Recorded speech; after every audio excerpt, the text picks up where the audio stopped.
Okay, so last time I handed out your first assignment. What was that assignment? And what was the paper about? Computer companies. What are you supposed to write about these computer companies? Anything interesting. Exactly, anything interesting. You're supposed to find something interesting, you know, to write about those companies. And what were those companies anyway?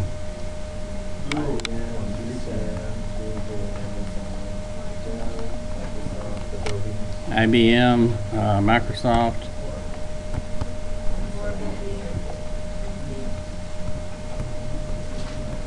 Dell, Amazon,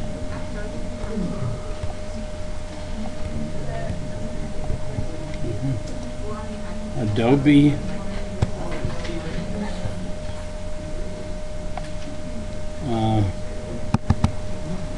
and so what could you write? What could you write about in IBM?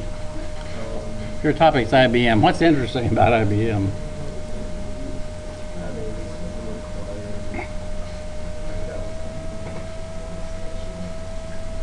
Well, one thing about IBM that's different from all the rest of those companies is IBM's really a very old company.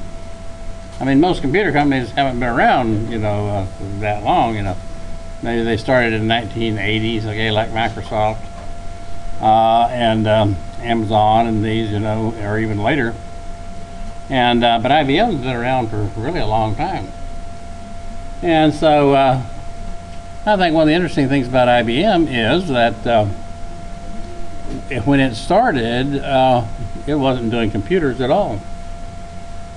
In fact, when IBM started, I think it was 1916 or something like that. And it was called the Tabulating Recording Company. And they sold scales for weighing things. And then they got off into what was called unit record equipment. Used to in industry, they had these key punch machines and these cards that they would punch, okay? And they had a whole variety of those. And so basically sort of the fact that IBM was able to, I guess, change its business to reflect new technologies and new ideas, okay? The fact that they could go from a fairly low-tech company to a high-tech company in response to the changes, you know, in business. IBM's failure, I think the big crisis in IBM was the rise of software. And IBM viewed their whole business as hardware. And they kind of poo-pooed software, and they sort of let Microsoft steal the day from on software. Well, Microsoft, what's important about Microsoft? What's interesting? Well, I talked about Melinda Gates last time, right? There's also a guy named Paul Allen in Microsoft. Who was Paul Allen? Well, actually, he was Bill Gates' partner. And so when they formed Microsoft, Paul Allen had a big stake in it. And when Microsoft went public and it made Bill Gates, you know, a multi-billionaire, it also made Paul Allen a multi-billionaire. And so Paul Allen lives up there in Seattle, you know, just like Bill Gates does. And he's a very famous, very rich person. He owns the Seattle Seahawks. And he does a lot of other things. So it'd be kind of interesting, you know, if somebody would look up what happened to Paul Allen anyway. You know, he just kind of disappeared. You know, and I guess after he got wealthy, he says, heck with that, I'm gonna have a good time, right? And so, but I don't really know. I think that'd be an interesting thing. What's interesting about Dell? Well, I think one of the interesting things about Dell is it's a Texas company, formed right here in the great state of Texas. And the guy that formed it, Michael Dell, was from Houston. In fact, he went to Memorial High School. And in fact, my wife taught at Memorial High School when Michael Dell was a student there. She doesn't remember him, but some of her friends do, you know. But he was a real nerd. And he went then to the University of Texas and started just building computers in his garage and selling them to people. But I think that's interesting, you know, the whole Michael Dell thing, if you want to write about Michael Dell. Also, I think one of the innovations that Dell Computing brought to the table was the way they sold their computers. They just sold them on the internet. You know, you want a computer, you know, you just go to the internet and basically, you know, send some email to Michael Dell and he'll build you one, see. And that was a new idea, you know, to sell computers that way. What's interesting about Amazon?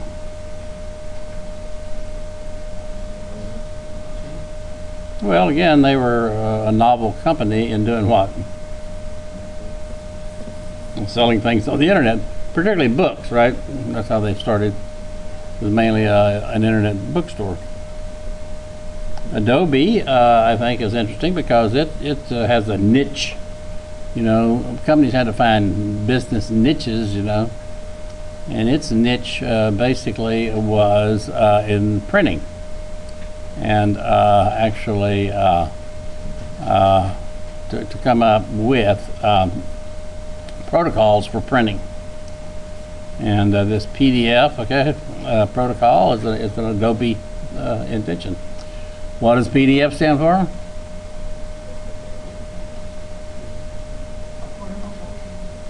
There it is, portable document format. Okay, wonderful.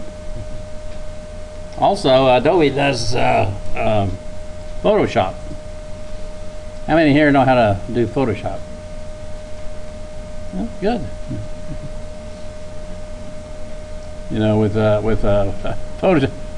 photos don't mean anything nowadays. If someone shows you a photo and says this proves something, it doesn't prove anything. Because photos today, you can manipulate them, you know, with Photoshop to do anything you want to do, you know. And the picture you wind up with might not at all be, you know, what the original picture was.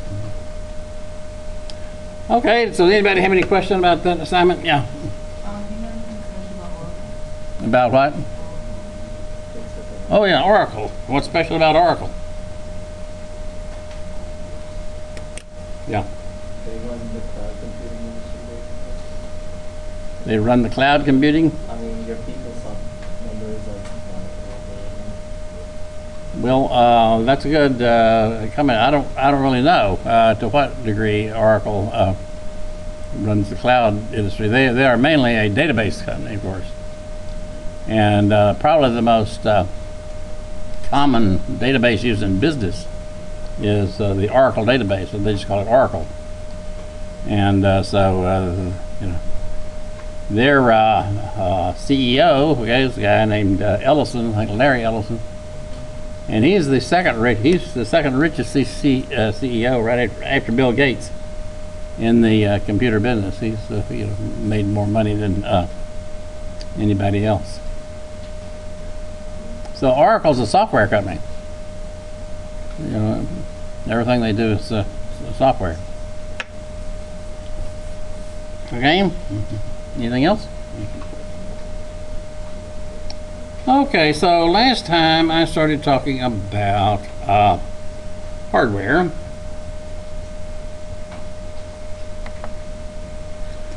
And so I want to continue talking about hardware. First section in the hardware chapter talks about processing, storage, and I/O.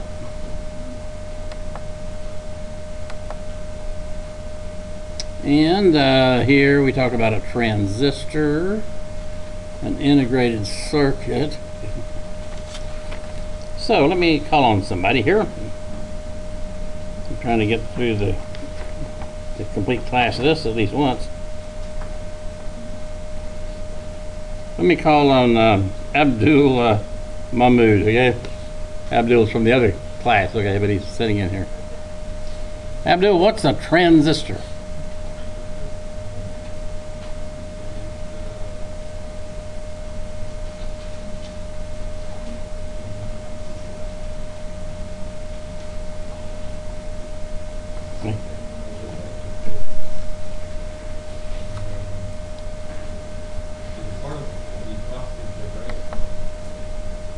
Yeah. It's an electronic component typically composed of silicon. Yeah, but boil it down. What's a transistor? It controls the flow of the heating. Yeah. No. What is this?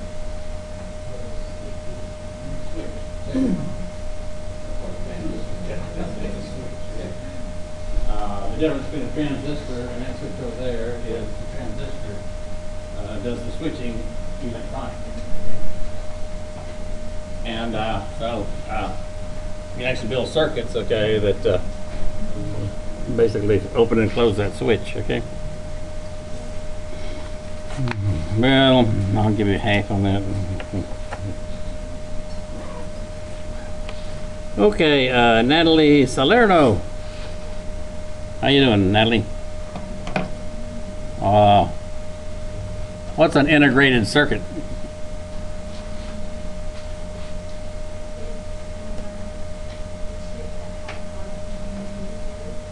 Yeah, that's right.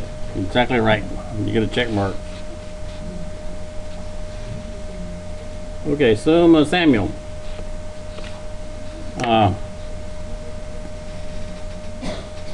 What's Moore's law?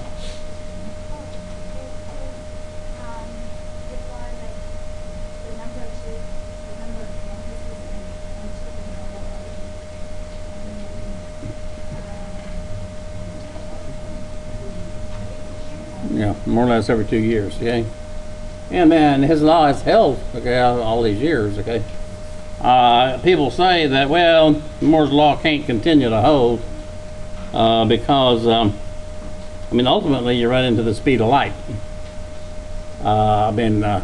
Electrons, okay, can only go so far, you know, in a given time. There used to be a person named Grace Hopper, who was one of the great pioneers in the computing business. Grace Hopper used to give talks, and she was here, University of Houston, and in her talk she used to have this big piece of wire she showed everybody, and a great big piece of coiled wire. She held it up and she said, "Say, this is a millisecond." And if you uncoil this wire, you know, and that's how far, you know, electric signal can go in 1 millisecond. Okay? Then she held up this other piece of wire, which was about this long, and she said, "This is a microsecond." That's how far electric current, you know, can go, electric signal in 1 microsecond. Okay? So then when you get down to a nanosecond, you get really small, see? And you get down to, fractions of nanoseconds, okay? Then, so on these chips, you know, there's 1 billion transistors on a chip. So the distance between these transistors is really small now. But they, you know, are almost getting to a limit there of, you know, how many transistors you can put on a chip.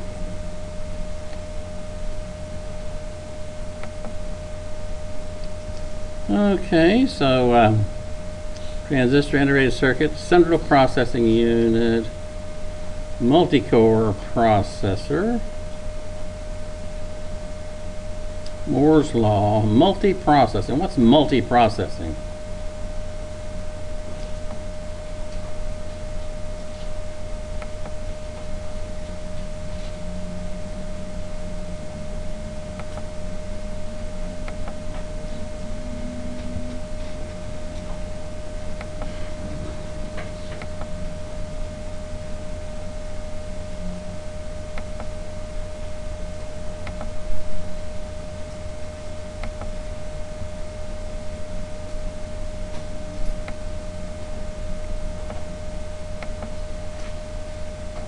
Multiprocessing is processing that occurs using more than one processing unit to increase productivity and performance.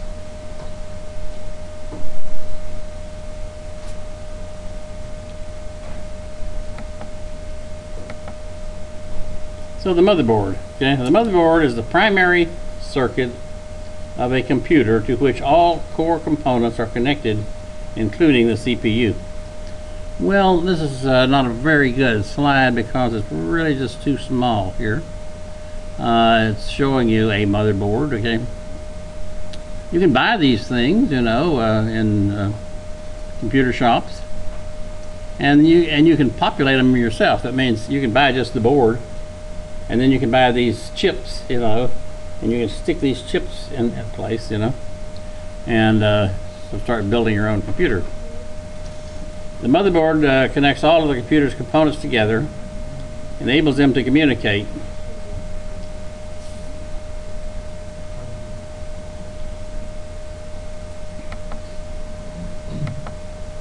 So here's a better kind of a view of the hardware of a computer. This diagram here. I mean, it's big enough you can read it, you know. And so this diagram here on the right is a diagram of the way computers are built. And you can see that there is these are the chips. Okay, the CPU is a chip. Okay, the RAM is a chip. Okay, what does RAM stand for? Random access memory. That's the main memory of the computer. That's the volatile memory, right? What's volatile? What's a volatile memory? It's my wife. I mean, oh. Volatile memory is memory that when you turn the computer off, it goes away. Yeah. When you turn the computer back on, you know, what was there is lost. The main memory of the computer is volatile. So here is the RAM, okay? Here's the CPU. Over here is a graphics chip, okay? So it's going to handle all of the graphics, you know, for your computer. And these things then are all hooked together in this chipset, it's called. And the stuff on this chipset, that's the motherboard. Now, the motherboard is divided into two main parts. There's one part of the motherboard called the north bridge, and another part of the motherboard called the south bridge. The north bridge is the one that connects the CPU and the RAM and the graphics. That is, the north bridge connects all of the really main parts of the computer. The south bridge is the part of the computer that handles the peripherals, okay? The disk drives, the input units, okay? The expansion units, okay? All go through the south bridge. So here are the main parts of the computer: the graphics, the CPU, the RAM, the north bridge, and the south bridge. And all these parts are connected together by these circuits, you know, they're etched on the motherboard. And these things that connect these various parts are called buses, okay? This yellow thing right here is a bus, okay? The other little yellow thing here is another bus, okay? Buses, okay? The bus and a bus. Notice that these buses are depicted here. Some of them are wide and some of them are narrow. And the size of the bus kind of represents the speed, you know, at which this bus can pass information. This bus here, the one that connects the north bridge to the RAM and the north bridge to the CPU, is called the front side bus, FSB, the front side bus.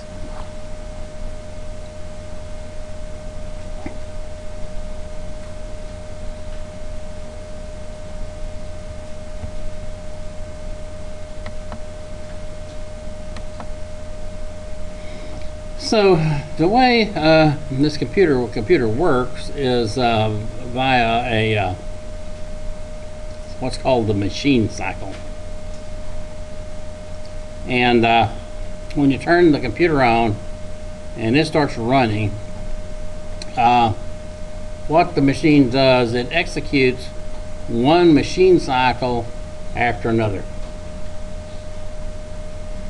So machine cycle, machine cycle, machine cycle, machine cycle. It just keeps doing machine cycles. Now, the machine cycle is divided into 4 parts. Now, here's memory here, and here's the central processing unit. In the first part of the machine cycle, the CPU fetches something from memory.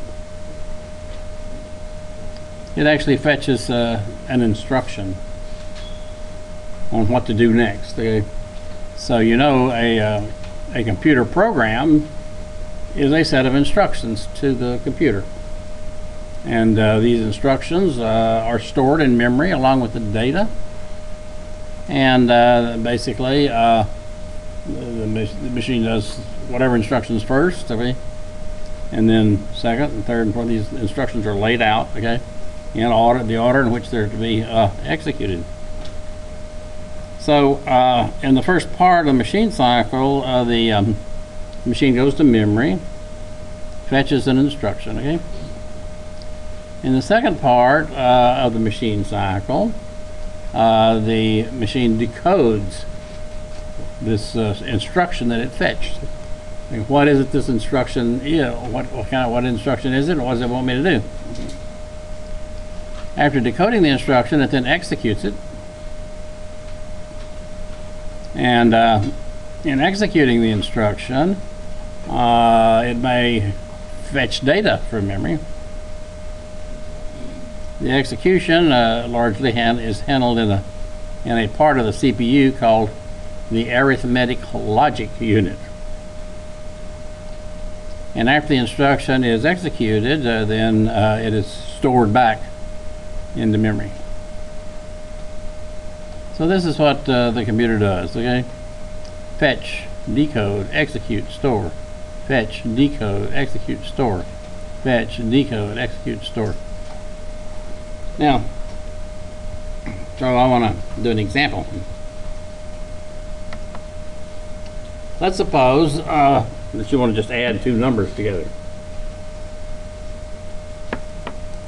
You want to write a program to add numbers, okay? So we can say symbolically what you want to do is, or mathematically what you want to do is there's some number A and some number B, right?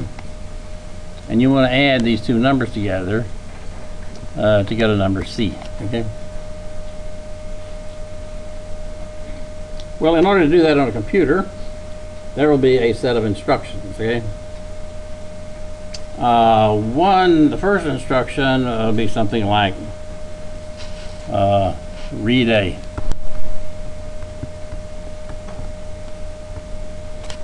Okay.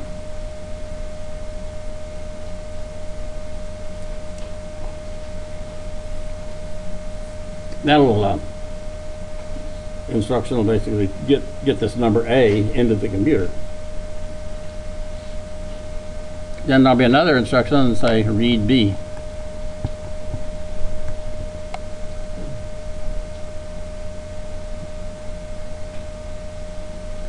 Then there will be an instruction something like load A into register 1. There are special registers in the computer for doing addition and subtraction and so forth. Then there'll be another instruction, load B, and say register 2. And then there'll be an instruction that will say add register 1 and register 2, and put the result in register 3.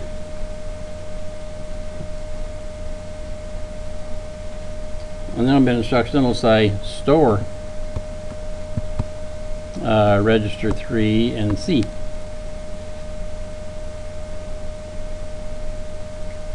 And there'll be an instruction that will say write C.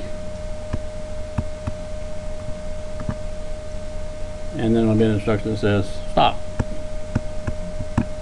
Okay. So this is sort of a, I guess, it's maybe a little simplified, but it's basically the way computer programs are. Okay. Now, the things that a computer can do are laid out, in great detail. What instructions the computer has, and exactly how each instruction works. So here in this example, there would be a read instruction. There would be a load instruction. There would be an add instruction, a store instruction, a write instruction, and a stop.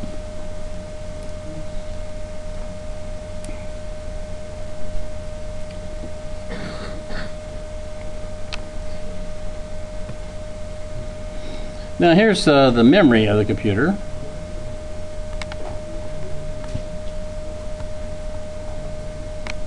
So the computer's memory is actually laid out in bytes. So in these bytes, each byte has an address.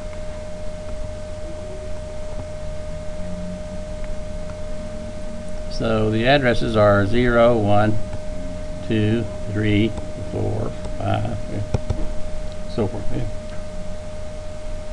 And in each address there is the contents, that is what's contained in that address.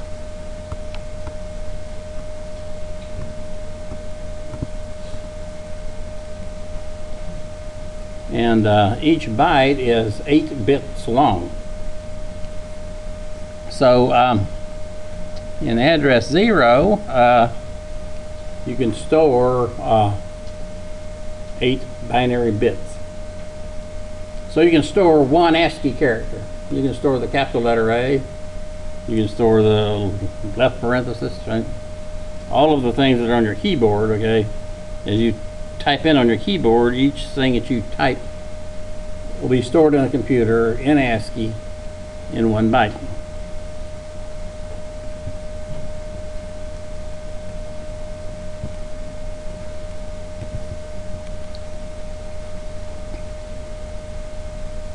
Now, so text is stored, 1 byte at a time. Now, if you have numbers that are stored in binary, usually those numbers are stored in 4 bytes together.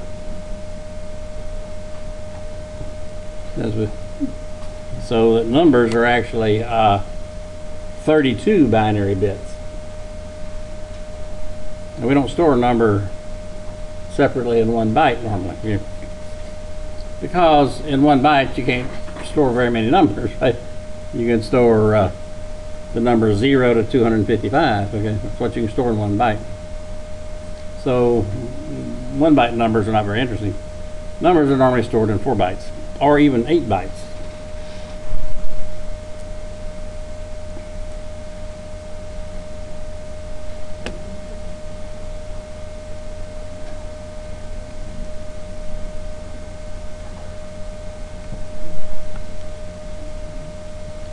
So this memory, this computer memory, as we think of it as one long set of bytes here, okay? Address 0 is up here, and then down here is some really large address. So it depends on how much memory you have, okay? So if you have, a megabyte of memory, which is very small nowadays, okay, that's 1,000,000 bytes. And so this last address down here would be more or less 1,000,000. Address 1,000,000. If it's a gigabyte, okay, this last address would be 1,000,000,000. Now, this memory is laid out in a certain way. The first part of memory up here is reserved. And this first part of memory is set aside, okay, for usually things like I/O. That is, if you type things in on the typewriter, or the keyboard rather, it always goes up here somewhere right at the beginning. Okay? The next part of memory is the graphics part of memory, usually.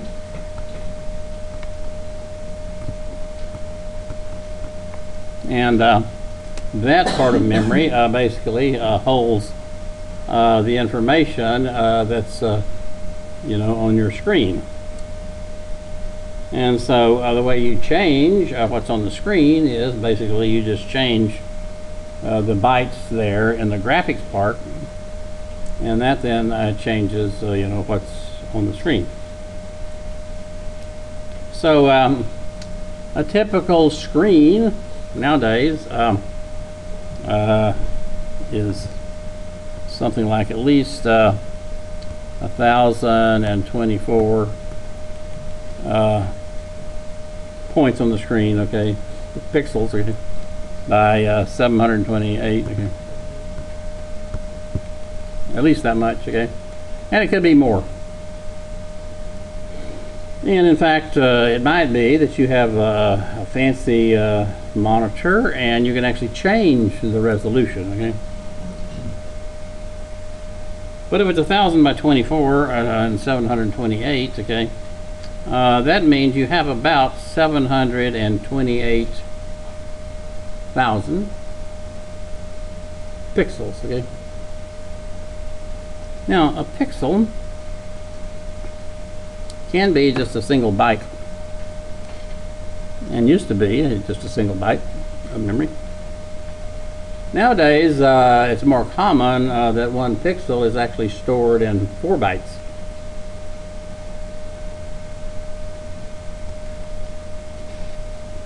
So that represents, those 4 bytes represent a color. It's the color of that particular pixel. See?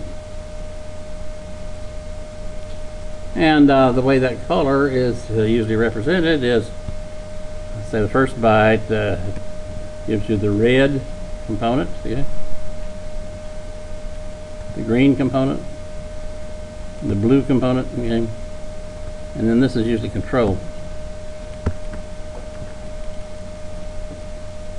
So basically, on the red component, you can have 256 shades of red. On the green component, you can have 256 shades of green. On the blue component, you can have 256 shades of blue. And so altogether, this pixel that you're seeing is some combination of 256 shades of red plus 256 shades of green and 256 shades of blue. So you have a lot of colors there. Now, to get a feel of this, it's convenient to use the paint program. You're probably all familiar with the paint program, aren't you?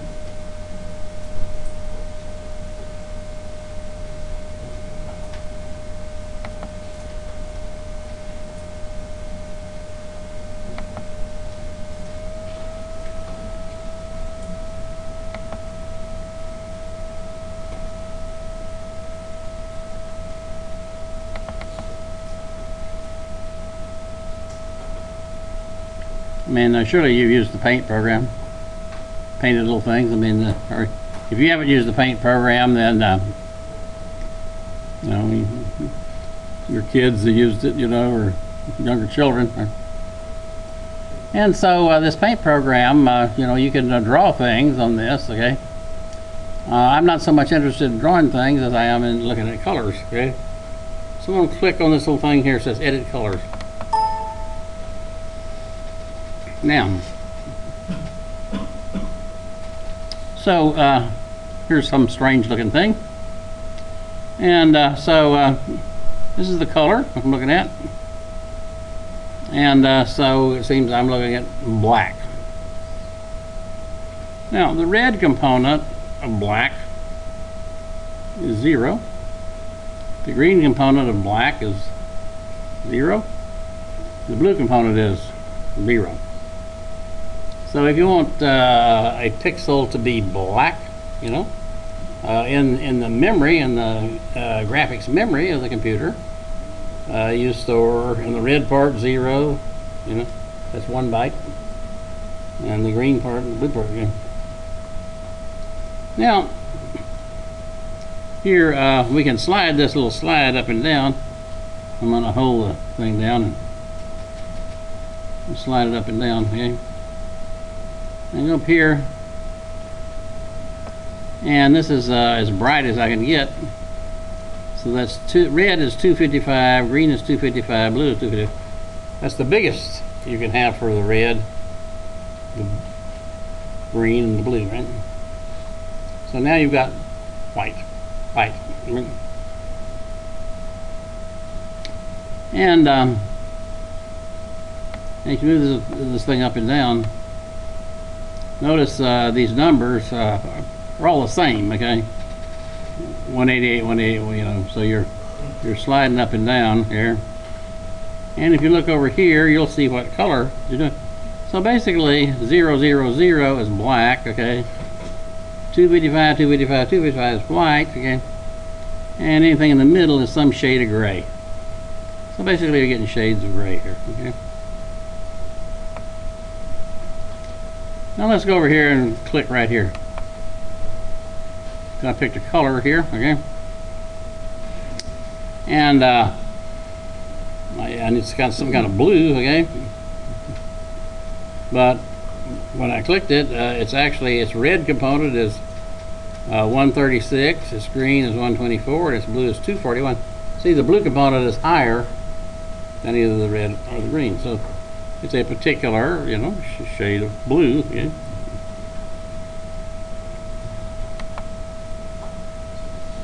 So I can come over here.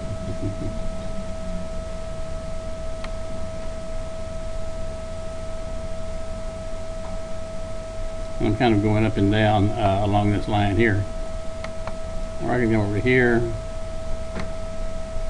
up and down like that. But anyway, it shows you what these, how these things are actually represented, okay, in the memory of the computer.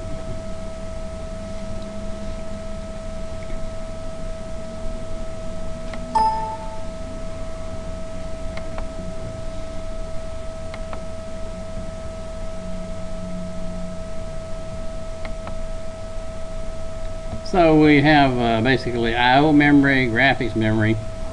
Then after that, we'll probably put the program in.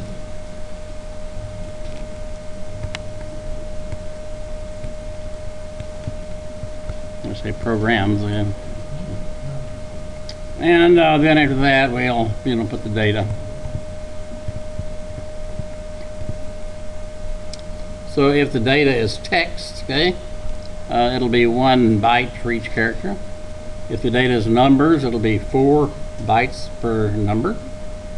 If it's a picture, it'll be a lot of bytes for a picture, okay? Now these programs, okay, will be like, read A, read B. Now the data basically has to go down here somewhere. So now we're going to read A into the computer. So we need a particular place to read A. We need to pick an address. Put A. Now usually we don't want to actually pick the actual address, so we refer to it symbolically as A. And then we're going to read in B, and we're going to put it in somewhere. And then we're going to compute C, to put that somewhere. Okay.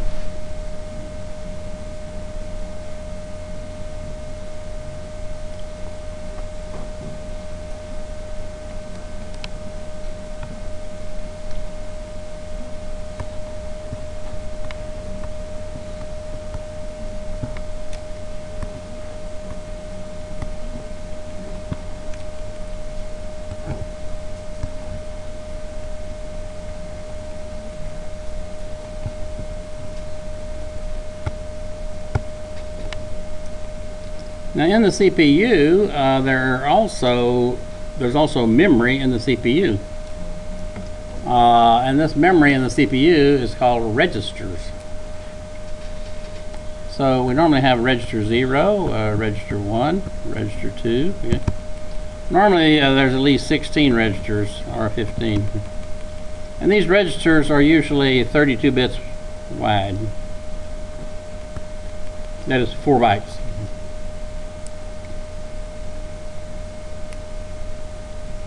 Elsewhere in memory is the program. Okay, read A, read B. Okay.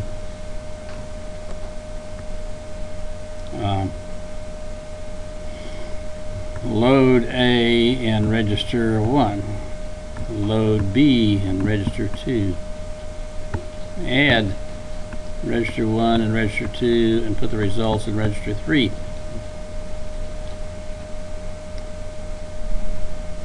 So in this memory cycle, the program will be pointing at some particular address. This is called the instruction register. And so when we crank off the first cycle, what the computer does, it goes to that address, okay, picks up that instruction and brings it into the CPU.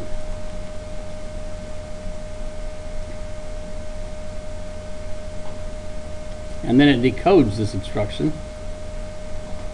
and says, oh, this is a read instruction. Okay?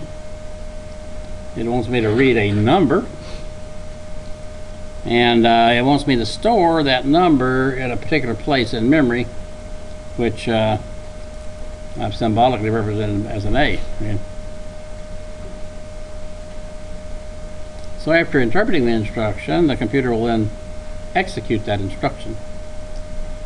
And it will actually crank up the keyboard and the screen. It may even give you a prompt, okay? Input A. Okay.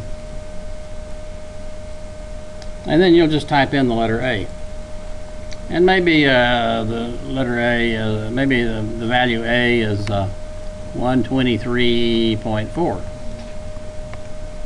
You'll type in 123.4, okay? And you'll hit enter.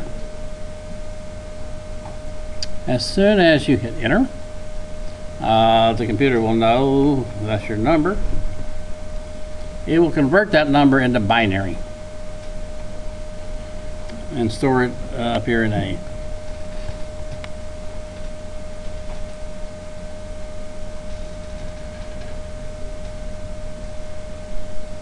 The instruction register will then increment and come down to here, okay?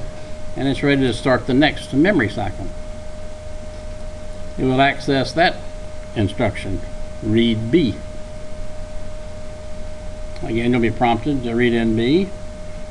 You'll input B, 60 minus 67.2, right? Enter. Once you hit enter, it knows that's your number. It will take that number, convert it into binary, and store it right here.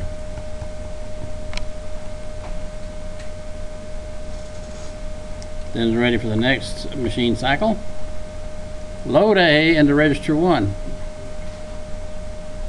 So it interprets that, okay, and then it basically goes and gets A out of memory and brings it in and stores it in register 1. You can't add these things together in memory.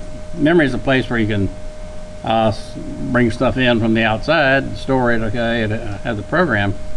But all the addition and everything has to be done in the CPU. And so you had to bring data from the memory into the CPU. This R0, R1, R2 is just other memory, but it's much faster and has extra circuitry in it to allow you to operate on it. So then you bring in B into register 2. Then you add registers 1 and 2 together, put it in register 3. That's done by the arithmetic and logic unit. Then you store that result back in memory. Then you write that value out, okay? And so on the screen, you basically, it'll take this C, which is in binary, convert it into text, and write it out for you. Okay? And then stop.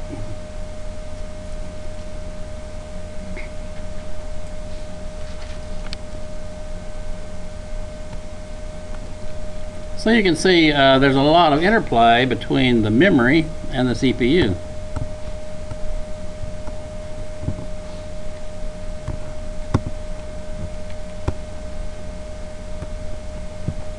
That is, in executing this little instruction, okay, you first of all have to bring an instruction over. Then you have to interpret it, okay? Then you have to go back to memory. The CPU has to basically go to memory and bring A back. Go to memory and bring B back, okay? Do the computing and then put C back, okay? So there's a lot of the data movement between the memory and the CPU. Now what happens if the power fails in the middle of this?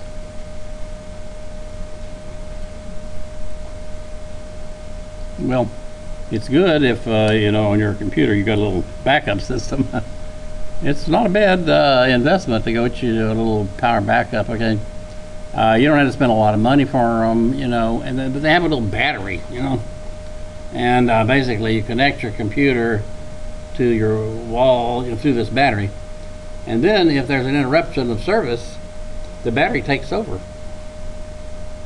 and it can run your computer for maybe 5 minutes. Yeah. And so if you're there working at home, and suddenly the lighting goes, you know, and all the lights go out and everything. If you have this little backup, your computer doesn't go down. Okay, and you got 5 minutes to, you know, shut it down. Okay, save everything, save it. You know, get off. You know, and wait for the storm to go by. Right. Also, these little batteries, these little units protect your computer from storm surges. Has anybody in here ever gotten a lightning strike at home where it burns everything up? I mean, it's really bad news, okay? You know, if that happens, you know, burns your refrigerator up, burns the motor, and burns your dishwasher up, burns everything up, burns your computer up, burns your television up, man. And so, you know, these things are bad, you know, when they happen. Fortunately, they don't happen too often, though. But anyway,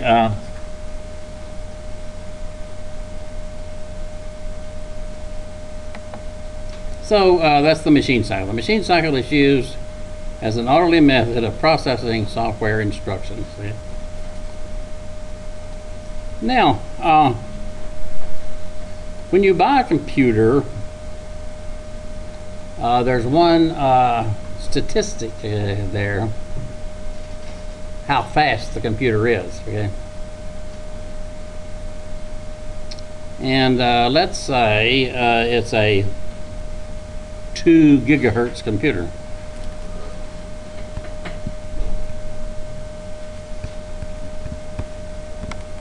Okay.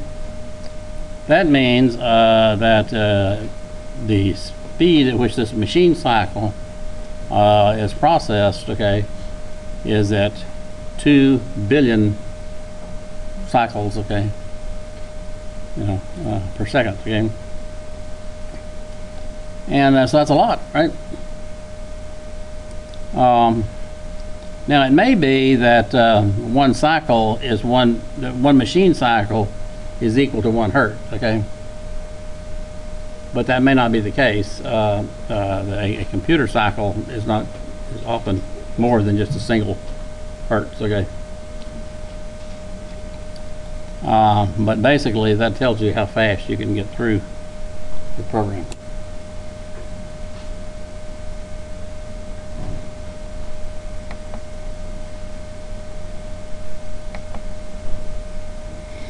Okay, so storage. So we've talked about RAM, random access memory. We've talked about video memory, or the graphics memory. Read-only memory, or ROM. What's read-only memory? Yeah. Basically, actually, you can change it. It's hard to do, okay, and not something that you want to do very often, okay.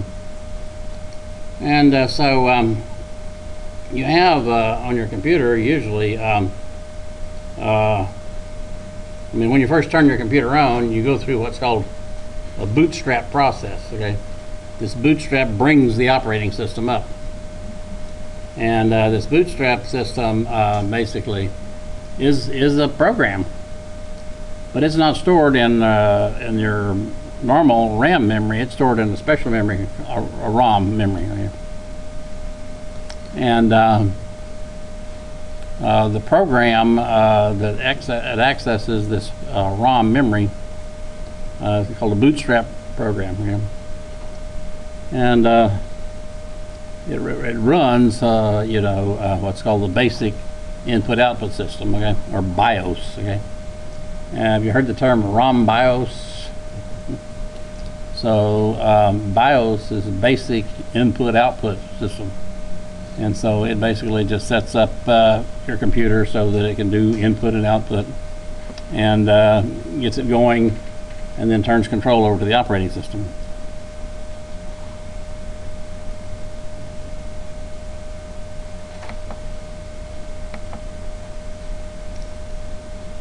Here's some RAM. If your computer doesn't have enough memory, you can usually just go buy some of this. Okay? One of these little strips like this doesn't cost very much money nowadays. I mean, it may cost you $30. You might think that's a lot of money, but certainly not what it used to be by any means. Okay? And you get this little thing, and these are the expansion slots here for memory. They look like this. At least on a desktop computer. Now on a laptop, they're a little more compact. But basically, you can just fit the slot. You can just stick this thing down here and close it, and suddenly you got more memory.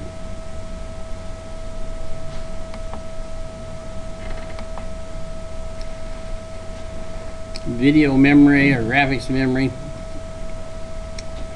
Most of today's PCs come equipped with at least 256 megabytes of video memory and may include a graphics processing unit, a GPU. And if you're into gaming, well, you certainly have that. Here's the ROM memory. Read-only memory provides permanent storage for data and instructions that do not change, such as firmware. Programs and data from the computer manufacturer, including the boot process.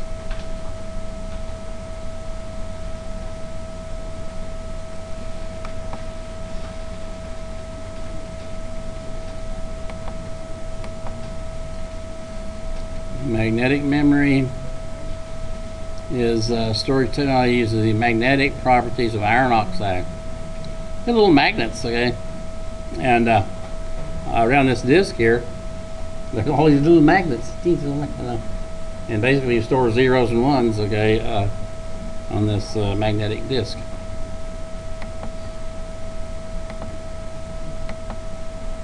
Optical storage.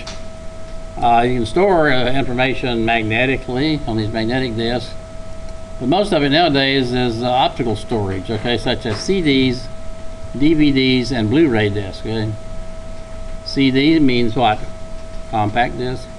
DVD means digital video disc. Okay, so your movies are on DVDs. Okay, and your songs or your programs and others, on CDs. So a CD, a DVD, or a Blu-ray, all are the same way. If you look at this disc, okay, they got little holes burned in the surface. Okay? And so as the disc rotates under the optical reader, If the reader is seeing a hole, okay, it interprets that as a 1. If it doesn't see a hole, then it's interpreted as a 0. Okay. So on a CD, this is this substrata, the depth of this hole, 1.2 millimeters. On a DVD, it's 0.6 millimeters, and on a Blu-ray, it's 0.1 millimeters. Okay. So a CD can hold about 0.7 gigabytes. A DVD can hold about 4.7 gigabytes. Blu-ray disc, 25 gigabytes. So optical storage represents bits using microscopic pits burned into the disc with a laser.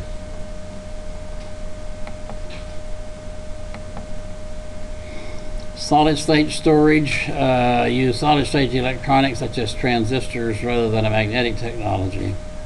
Doesn't require any moving parts. That's good.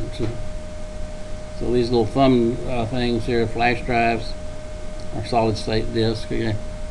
These little cards that you put in from your digital camera, solid state disc. Okay. And you can get big solid state discs for your computer so that you don't have any rotating discs.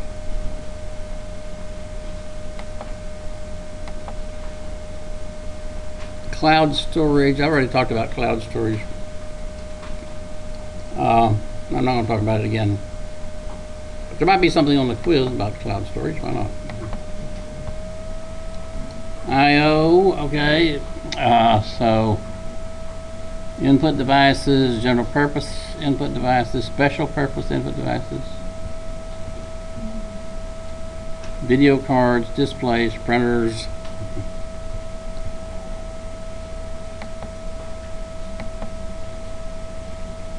Here's a guy at the grocery checkout counter, and he's checking out, or she's checking out, and so they're scanning this barcode, right? We all know how to do that, right? You get this thing out of the bag, you scan it, and you put it in a sack, right? And so you have a huge basket of food you go through, and you can do it yourself usually nowadays if you want to, you know.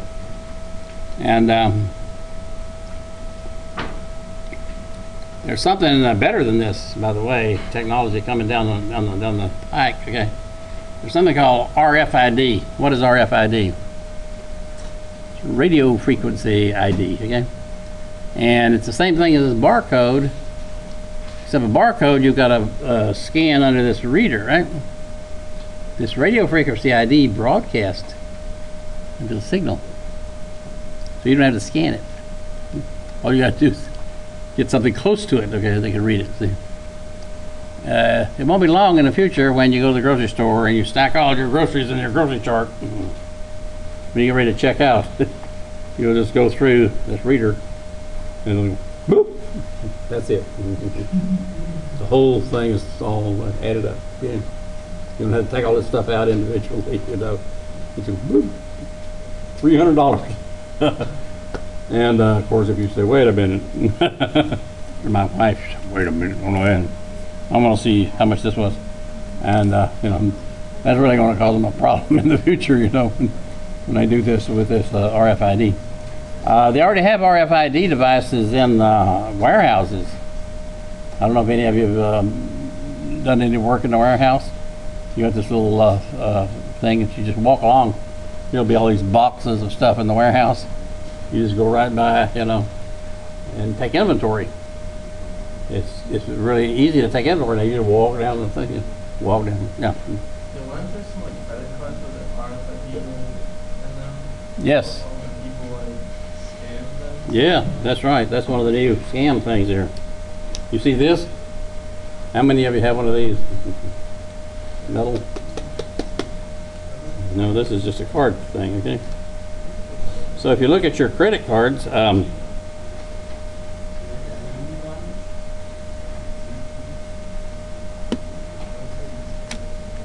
here is my bank card. Okay, it's a debit card. Okay. And if you look on the back of this particular card, okay, it says Blink, B-L-I-N-K. and this one has these, looks like sounds going out, okay, blink. So this card has a RFID, a radio frequency ID. So it basically is a little radio. It's broadcasting this little thing, see. And so if I happen to have this in my pocket, right, and some crafty guy, you know, has a reader, you know, an RFID reader, you know, and he gets close enough to this pocket, right, this blink goes blink. And so he's got all the information in this card, okay? And so this is bad. So people have started putting their credit cards in one of these here. And this as a protection, okay? I mean, the blink won't go past this, okay? Now, if you look at other credit cards, see, here's my American Express card. And you look on the back, it doesn't say blink. So you don't have to worry about people stealing, you know, this card, you know, with their RFID reader. Only if it says blink on the back. You got to worry about it.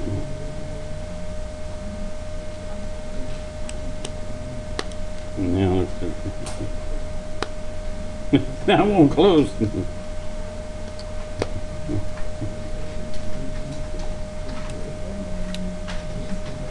But anyway, this input device here, you know, the barcode is a widely used thing.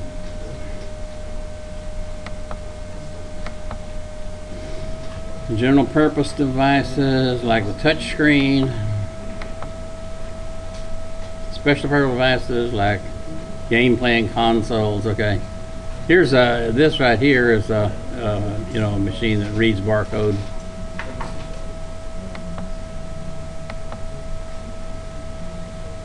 Output devices.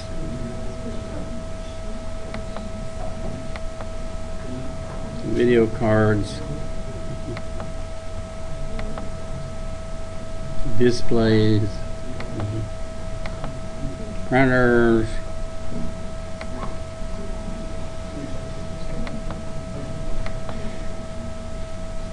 Expansion cards. Okay.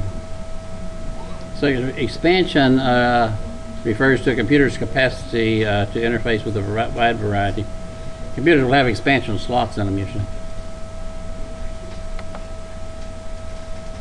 Okay, so basically that sort of finishes the chapter on hardware. Anybody have any question about that? I have a question. Yeah. It's about solid state drives. Yeah. That allows, like, let's say like your hard drive is a solid state drive in your computer. Yeah. Like, for example, like a MacBook Air usually uses a solid state drive. There's no like load time. It's like a blank. It's like the information's right there. You don't have to wait for the disk to start running. Right. Is that exactly how it works? Like just Yes, that's right. Yeah. Solid state disk saves you all that rotational delay and. Why do that on- Well, have a nice weekend. I'll see you next Tuesday.